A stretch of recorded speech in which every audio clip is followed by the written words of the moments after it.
Harta di dunia versus harta di surga. Harta dunia seperti uang, properti, dan kekayaan materi memang hanya bisa dipakai di dunia ini. Di surga nanti semuanya itu tidak akan ada gunanya lagi. Tapi kalau kita bijaksana dan menggunakannya dengan tujuan untuk melayani Tuhan dan memperluas kerajaannya, harta dunia ini bisa jadi modal investasi untuk kekekalan. Yang perlu kita ingat, kalau kita kekurangan harta di dunia, hidup kita bisa menjadi repot, bahkan bisa membebani orang lain. Belum lagi, investasi dengan harta dunia akan semakin sulit jika kita tidak punya hikmat untuk mengelolanya. Makanya, kemiskinan seringkali terjadi karena orang tidak tahu cara yang benar dalam menggunakan apa yang mereka punya. Akibatnya banyak tanggung jawab yang terabaikan.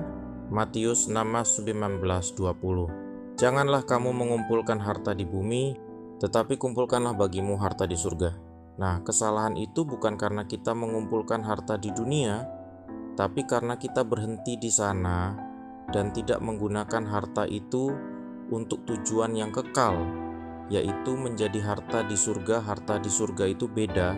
Harta di surga adalah perbuatan baik, iman, kasih, dan pelayanan kita selama hidup di dunia ini.